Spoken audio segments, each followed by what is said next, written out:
नमिता और उसके mummy papa कचरा उठाने का काम करते हैं, जिस वजह से उनके घर में 2 वक्त के खाने के साथ लोगों की गालियाँ और ताने भी आते हैं। एक दिन नमिता कचरा उठा रही होती है कि तभी फोन में देखते हुए एक आंटी वहाँ नमिता से टकरा जाती है। छी छी, ए लड़की, तू देख कर नहीं चल सकती क्या? पर मैम साहब, मैं तो अपनी जगह पर ही हूँ, आप फोन में देखते हुए चल रही थी। अरे, एक कचरे वाली होकर मुझसे जुबान लड़ाती है। अब घर जाकर दोबारा नहाना पड़ेगा, पूरा गंदा कर दिया। कितनी बदबू आ रही है। ऐसा बोलते हुए आंटी वहाँ से चली जाती है और उनकी बातों से दुखी नमिता आंखों में आंसू लिए काम करती रहती है। इसी तरह दिन बीतते हैं और एक दोपहर नमिता अपनी मस्ती में गाना गुनगुनाते हुए कचरा इकट्ठा कर रही होती है कि तभी जिंदगी एक सफर है सुहाना, यहाँ कल क्या हो किसने जाना, जिंदगी। तभी उसकी टक्कर मोहन से हो जाती है। अरे देखकर काम करो। मुझे माफ कर दीजिए साहब, गलती से टक्कर हो गई, मैंने जानबूझकर कुछ नहीं किया। ऐसा कोई जानबूझकर भला करेगा भी क्यों, कुछ नहीं होता।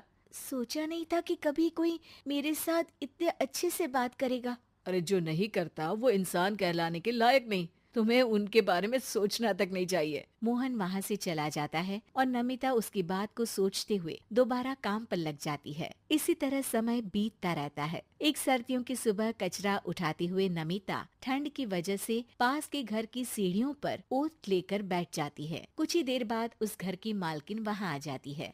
हाय तौबा, मेरा सारा घर गंदा कर दिया। अरे मैं घर के सामने गंदगी नहीं होने देती और तू पूरी की पूरी गंदगी मेरे घर की सीढ़ियों पर ही आकर बैठ गई। मालकिन, ठंड बहुत है इसलिए कुछ देर बैठ गई, अभी चली जाती हूँ और सफाई भी कर दूंगी। अरे यहाँ बैठकर घर पहले ही गंदा कर चुकी है, अब छूकर अशुद्ध भी करना चाहती है। अपनी माँ के चिल्लाने की आवाज सुनकर मोहन घर से बाहर निकल आता है, जहाँ नमिता को देख वो किसी तरह अपनी माँ को शांत करके घर में वापस भेज देता है। मुझे माफ कर दीजिए मालिक, गलती हो गई। अरे प्लीज मुझे मोहन बुलाओ और अपनी माँ की तरफ से मैं माफी मांगता हूँ। अरे नहीं मालिक, लोग वैसे भी हमें इंसान समझते ही कहाँ है, इसलिए अब इन सब की आदत है।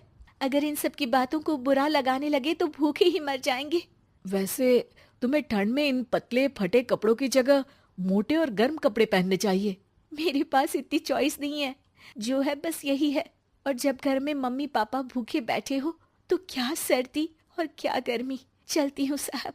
नमिता तो वहाँ से चली जाती है, लेकिन अब मोहन उसके बारे में सोचना ही बंद नहीं कर पाता। कुछ दिनों बाद नमिता दोबारा कचरा उठाने मोहन के घर के पास आती है, जिसे देख वो एक नया गर्म सूट लेकर उसके पास आता है। ये तुम्हारे लिए है। शुक्रिया मालिक, पर ये तो नया है। हाँ, किसी को गिफ्ट में नई चीज ही तो दी जाती है। हमें कोई गिफ्ट नहीं देता। हाँ, नई चीज तो बिल्कुल नहीं, पर आपका बहुत शुक्रिया। चलती हूँ, बहुत काम बाकी है।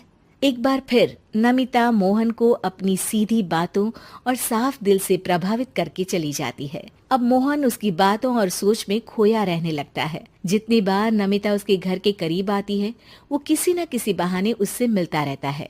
ये सिलसिला लंबा चलता है, जिसमें धीरे धीरे दोनों एक दूसरे से प्यार करने लगते हैं। नमिता, क्या तुम मुझसे शादी करोगी? मुझे नहीं लगता कि ये सही है। तुम्हारे घर वाले और समाज के लोग मुझे कभी नहीं अपनाएंगे। मेरी वजह से तुम क्यों अपना जीवन खराब करना चाहते हो? मेरा जीवन तुमसे शादी करने के बाद नहीं, बल्कि शादी नहीं करके खराब होगा।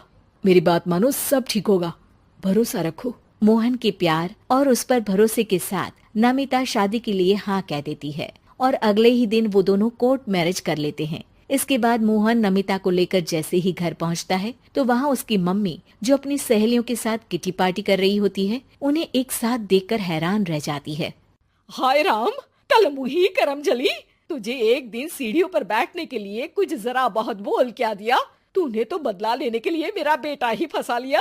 अरे जिस लड़की की हमारे सामने खड़े तक होने की औकात नहीं, मोहन तू सीधा उससे शादी करके घर के अंदर ही ले आया।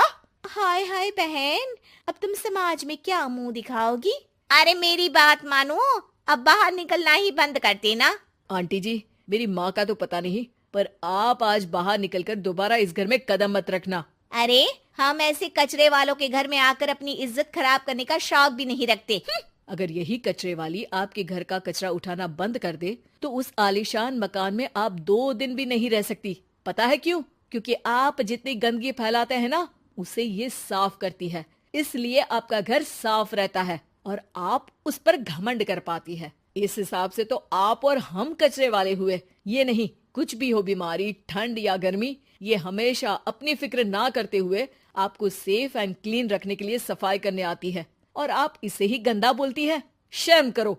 मोहन की बात सुन के सबको अपने कहे पर शर्म आने लगती है, जिस पर वो नमिता से माफी मांगते हैं और मोहन की मम्मी भी उसे अपना लेती है।